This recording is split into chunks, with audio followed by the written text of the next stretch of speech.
और mobile number लिखने का आदेश दिया था।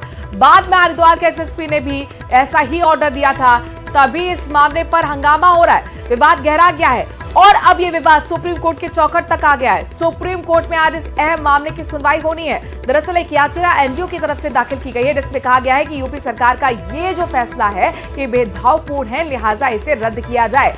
आपको बता दें कि कांवड़ की शुरुआत आज से हो रही है। कांवड़ रूट पर खासतौर पर यूपी सरकार ने यह हवाला दिया है कि कहीं ना कहीं आस्था की शुचिता को बनाए रखने के लिए, कानून को बनाए रखने के लिए जरूरी है कि जो रेहड़ी पटरी है, जो दुकान है, जो रेस्टोरेंट है, जो ढाबे हैं, वहां पर जो मालिक है उनके वो अपनी असल पहचान बताएं, यानी कि आधार कार्ड पर जो नाम है वो लिखा जाए, जिससे कानून व्यवस्था भी कायम रहेगी, पहचान भी बनी रहेगी और साथ ही आस्था की शुचिता को हवाला देते हुए सरकार ने यह फैसला लिया। लेकिन इस फैसले को विपक्ष गलत बता रहा है, भेदभावपूर्ण बताया जा रहा है और विवाद गहराता देख अब एनजीओ ने एक याचिका सुप्रीम कोर्ट में दाखिल की है, ये कहते हुए कि इस फैसले को रद्द किया जाना चाहिए। तो विपक्ष अपने तर्क रख रहा है, सरकार अपनी दलील दे रही है। इन सब के बीच में आज सुप्रीम कोर्ट इस फैसले पर अपनी क्या डायरेक्शंस देता है, बहुत महत्वपूर्ण होगा।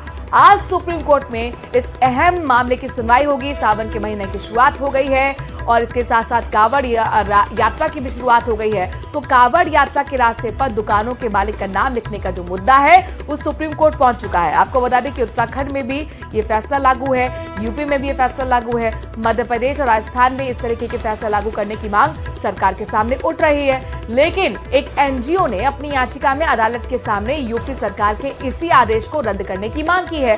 साथ ही इस याचिका में उत्तराखंड सरकार को भी पक्षकार बनाया गया है।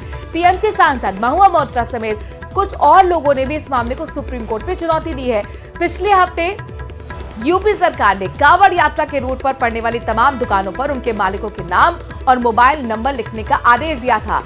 बाद में हरिद्वार के एसएसपी ने भी ऐसा ही ऑर्डर दिया, तभी से इस मामले पर लगातार विवाद गहरा रहा है, हंगामा हो रहा है। विपक्ष इसे भेदभावपूर्ण बता रहा है, एक विशेष धर्म को टारगेट करने की बात कर रहा है। तो वहीं साफ तौर पर सरकार का ये कहना है कि आस्था की शुचिता को बनाए रखने के लिए, कानून व्यवस्था को कायम रखने के लिए हमने आदेश दिया है। अपने दर्शकों को बता दें कि कांवड़ यात्रा की आज शुरुआत हो गई है और रूट पर खास तौर पर जितने भी दुकानें पड़ती हैं उन्हें अपना नाम, पहचान सामने रखनी होगी। बढ़ते आगे, हरियाणा को रुख करते हैं। ब्रज मंडल यात्रा को लेकर नायाब सिंह सैनी सरकार अलर्ट मोड पर आ गई है। हरियाणा के नूह में 24 घंटे के लिए इंटरनेट बंद कर दिया गया है। ब्रज मंडल यात्रा की वजह से इंटरनेट सेवाएं बंद की गई हैं। पिछले साल ब्रज मंडल यात्रा के दौरान हिंसा हुई थी, प्रशासन ने एहतियात बरतते हुए इंटरनेट बंद कर दिया था। नूह में आज शाम 6 बजे तक के लिए इंटरनेट बंद है। आज हरियाणा के नूह में ब्रज मंडल यात्रा है। पिछले साल हरियाणा के नूह में कांवड़ यात्रा के दौरान भारी बवाल देखने को मिला था। वहीं इस साल हरियाणा सरकार पहले ही अलर्ट हो रही है।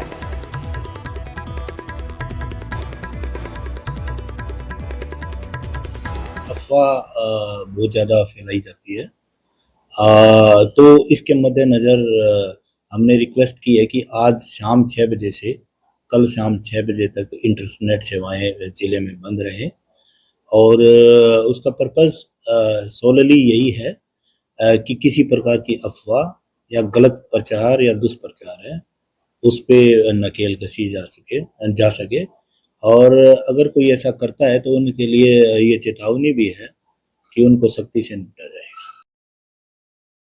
यूपी के मुजफ्फरनगर में कांवड़ियों ने एक कार में जमकर तोड़फोड़ की। दिल्ली देहरादून नेशनल हाईवे 58 पर कांवड़ियों की टोली में से एक कांवड़ियों को कार सवार ने टक्कर मार दी, जिससे सभी कांवड़िये भड़क उठे और कार सवार की जमकर पिटाई कर डाली।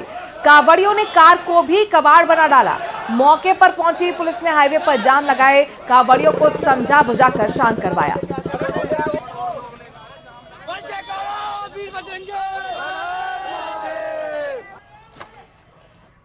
और खबर जयपुर से, महत्वपूर्ण खबर यह कि निपा वायरस को लेकर एडवाइजरी जारी कर दी गई है। स्वास्थ्य विभाग ने सभी सीएमएचओ को अलर्ट जारी किया है। केरल में फिर से केस मिलने के बाद यह अलर्ट जारी किया गया। रोकथाम के लिए माइक्रो मॉनिटरिंग के निर्देश भी दिए गए हैं।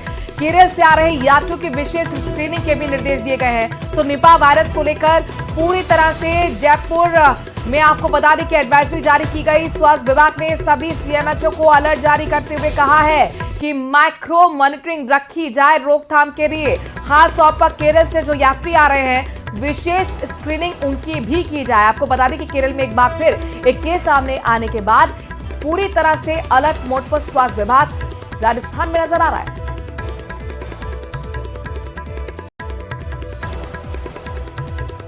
तो निपा वायरस जो कि जानलेवा वायरस है, केस जयपुर केरल में सामने आने के बाद जयपुर में खास तौर पर एडवाइजरी जारी कर दी गई है। खबरों में आगे बढ़ते हैं और बात करते हैं आज की सबसे बड़ी खबर की। बिग ब्रेकिंग यही कि आज से संसद के मानसून सत्र की शुरुआत हो गई है। 12 अगस्त तक ये सत्र चलेगा। आज दोपहर 1 बजे लोकसभा और दोपहर 2 बजे राज्यसभा में देश का आर्थिक सर्वेक्षण पेश किया जाना है। उसके बाद कल केंद्रीय वित्त मंत्री निर्मला सीतारमण बजट पेश करेंगे। इसके साथ ही आर्थिक सर्वेक्षण पेश करने के बाद सरकार इस मुद्दे पर 2:30 बजे प्रेस कॉन्फ्रेंस भी करेगी। तो आज आर्थिक सर्वेक्षण रखा जाना है, यानी कि पूरे साल भर किस तरीके से आर्थिक हेल्थ रही है, आर्थिक स्थिति रही है, इसी का लेखा जोखा आर्थिक सर्वेक्षण होता है। यानी कि आप इस आर्थिक सर्वेक्षण के जरिए अंदाजा लगाएंगे कि पूरे साल भर आर्थिक स्थिति देश की कैसी रही, यानी कि इकोनॉमिक हेल्थ कैसी रही।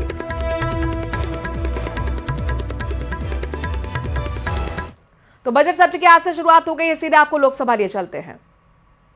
सवाल पूछा है और मैं समझ सकता हूं लाजमी है कि केंद्रीय विद्यालय संगठन की जो साख है उसे देखते हुए सभी सांसद चाहते हैं कि उनके क्षेत्रों में इसका विस्तार हो। पूरे देश में 1253 केंद्रीय विद्यालय खुले हैं और 6 साल के दशक में चाहे एकेडमिक परफॉर्मेंस हो, किसी भी मानक को आप देखेंगे तो दूसरी संस्थाओं को सरपास कर रहा है। राजस्थान के संबंध में माननीय सदस्य ने सवाल पूछा है और सुजानगढ़ के संबंध में मुख्य सवाल में उन्होंने पूछा। सुजानगढ़ को लेकर अभी हमारे पास कोई प्रस्ताव नहीं पेश हुआ है और उसकी एक पुरानी प्रक्रिया है, जिस प्रक्रिया को, जिस नियम को हमें फॉलो करना पड़ता है। माननीय सदस्य। मंत्री महोदय, मैंने यही बात पूछी है कि क्या हम पॉलिसी को चेंज करने की कोशिश करेंगे, क्योंकि आज की तारीख में दूर दराज के अंदर जहाँ स्कूल है, आज मेरा केंद्रीय विद्यालय जहाँ चूरू में है उससे 150 किलोमीटर की दूरी पड़ती है सुजानगढ़ की, और हम चाहते हैं कि हर एक पॉइंट पे एटलीस्ट हम अमृत सिटीज़ को तो टारगेट करें जहाँ 1 लाख से ऊपर की पॉपुलेशन है, और सुजानगढ़ को भी आप इसमें प्रायोरिटी लेंगे। इसी तरह आपने जो भी अपने आंसर में बात बताई कि central institute of higher learning जो है उनके 12 स्कूल खोले गए पूरे देश भर के अंदर, इसमें राजस्थान को एक भी स्कूल नहीं मिला। ये जरूर एक अच्छा कॉन्सेप्ट है, पर इस कॉन्सेप्ट के साथ में राजस्थान को इससे वंचित किया गया है। आप इसकी शुरुआत सुजानगढ़ से करना चाहेंगे, मेरा आपसे ये क्वेश्चन रहेगा। अध्यक्ष जी, जैसा मैंने अभी कहा, एक प्रक्रिया है और उस नीति के तहत केंद्रीय विद्यालय का निर्णय लिया जाता है। उसके कुछ मानक भी हैं। पहले तो हमें प्रस्ताव प्राप्त होना चाहिए, राज्य सरकार द्वारा होना चाहिए, गवर्नमेंट के मंत्रालय विभाग इसकी स्थापना कर सकते हैं। साथ साथ प्रोजेक्ट मोड में भी केंद्रीय विद्यालयों का निर्माण होता है। जो 12 केंद्रीय विद्यालय का जिक्र माननीय सदस्य कर रहे हैं वो प्रोजेक्ट मोड में भी हुए हैं। राजस्थान हमारी सरकार की प्राथमिकता रही है और आगे भी केंद्रीय विद्यालय संगठन की तरफ से वहाँ जो हमारी संस्था। तो चूरू से सांसद राहुल कस्बा ने केंद्रीय विद्यालय को लेकर सवाल किया, जिसका शिक्षा राज्य मंत्री जयंत चौधरी जवाब दे रहे थे। खबरों में आगे बढ़ते हैं, उदयपुर का रुख करते हैं, जहां पर गोंगुदा पिंडवाड़ा हाईवे पर बेकरिया थाना क्षेत्र के खोखरिया नाल सुरंग से करीब 6 किलोमीटर पहले लंबी ढलान में गोंगुदा की ओर से जा रहे एक ट्रक के अचानक ब्रेक फेल हो गए। ब्रेक फेल होने के साथ ही गियर बॉक्स फट गया और करीब 6 किलोमीटर तक अनियंत्रित रूप से ट्रक हाईवे पर दौड़ता रहा। ट्रक के पीछे चल रहे एक कार सवार ने इस खतरनाक दृश्य का वीडियो बना लिया, सोशल मीडिया पर शेयर किया, जिसके बाद यह वीडियो जमकर वायरल हो गया। इस भयावह स्थिति में ट्रक ड्राइवर की सूझबूझ से कोई बड़ा हादसा नहीं हुआ। इस भयावह स्थिति में ट्रक ड्राइवर ने जिस तरीके से सूझबूझ दिखाई है, जिस तरीके से ट्रेलर को नियंत्रित किया है, जाहिर तौर पर एक बड़ा हादसा होते होते टल गया।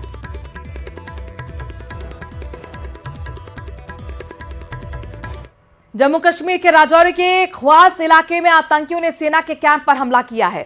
आतंकियों ने सेना के कैंप पर ताबड़तोड़ फायरिंग की है। गोलियों की तड़तड़ाहट सुनकर गांव वाले भी घरों से बाहर निकल आए। आतंकी हमले में सेना के कुछ जवान घायल होने की खबर है। सेना और पुलिस ने इलाके को चारों तरफ से घेर लिया है।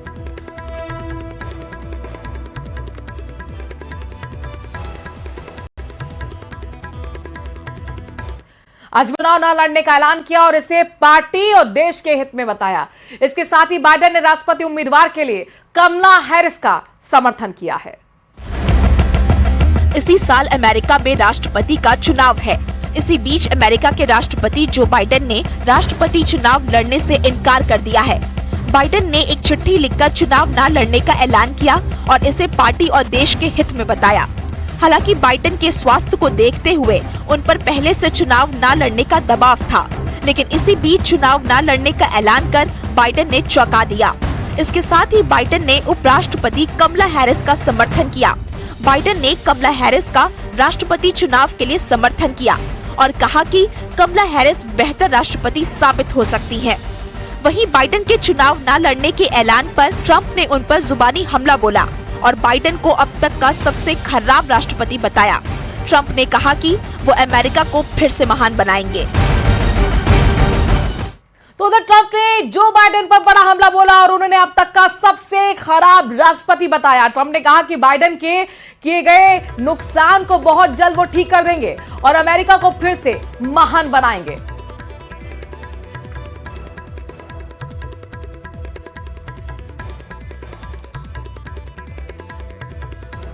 रुक करते हैं राजस्थान के जालौर का, जहां पर भीनमाल युवती से 19,20,000 रुपए की ठगी का मामला सामने आया है। युवती के सोशल मीडिया फ्रेंड ने ही ठगी की वारदात को अंजाम दिया। करीब 2 साल पहले युवती की आरोपी से सोशल मीडिया पर दोस्ती हुई थी। आरोपी ने खुद को आईपीएस बताया था। आरोपी ने निजी जरूरतों का हवाला देकर युवती से अलग अलग कुल 19,20,000 रुपए ठग लिए। युवती को ठगी का एहसास होने पर भीनमाल थाने में रिपोर्ट दर्ज कराई गई, जिस पर कार्रवाई करते हुए पुलिस ने गुजरात से आखिरकार आरोपी उमराव खान को गिरफ्तार कर लिया है। पूछताछ करने पर आरोपी ने अपना जुर्म भी स्वीकार कर लिया है। फिलहाल पुलिस मामले की जांच में जुटी हुई है।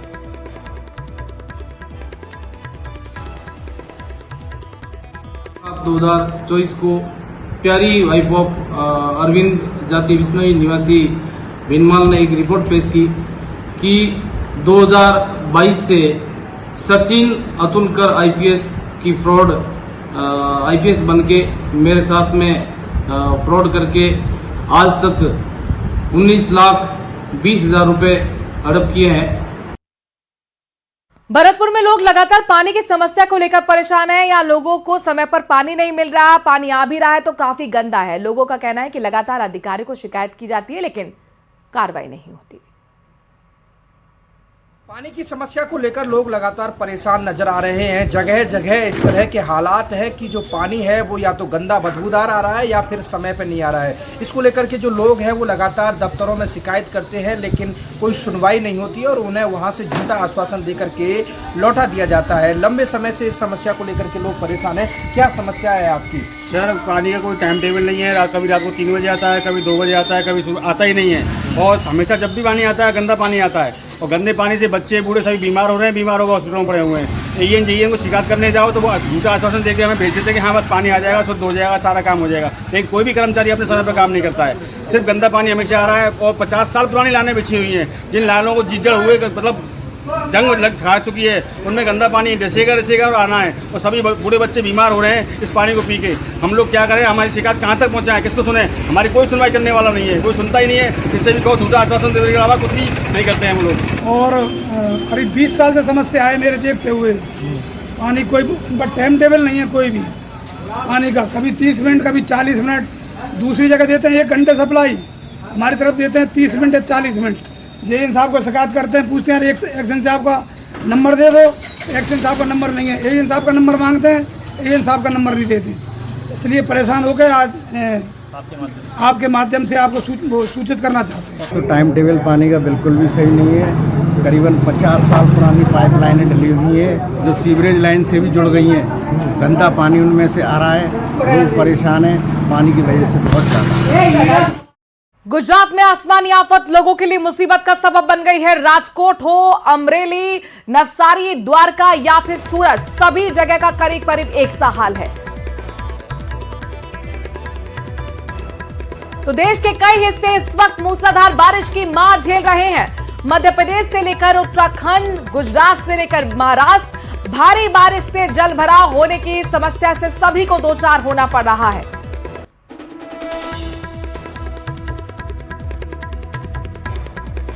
उधर नवी मुंबई के बेलापुर में उस वक्त हड़कंप मच गया जब झरने पर घूमने आए करीब 50 लोग वहां पर फंस गए। बारिश के मौसम में सभी लोग झरने पर पिकनिक मनाने पहुंचे थे, लेकिन उन्हें ऐसा करना भारी पड़ गया क्योंकि नदी का जलस्तर बढ़ने से वो सभी लोग वहां पर फंस गए। इसकी जानकारी मिलते ही वहां पर बचाव दल पहुंचा, लोगों को सैलाब के बीच से निकालने का काम शुरू किया गया। मानव श्रृंखला बनाकर एक एक कर रस्सी के सहारे लोगों को नदी पार करवाई गई।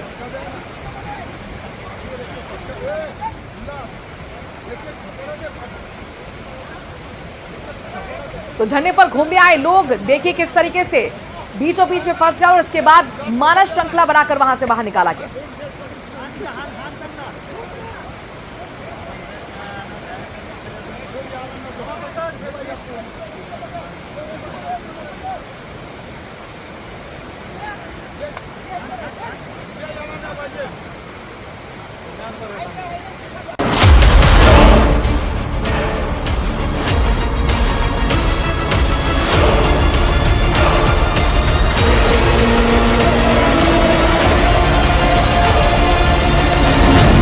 देश के कई राज्यों में आफत वाली बाढ़,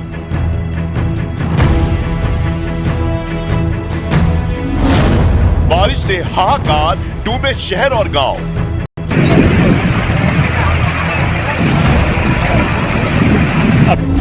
बाढ़ का कहर, चारों तरफ जल प्रलय।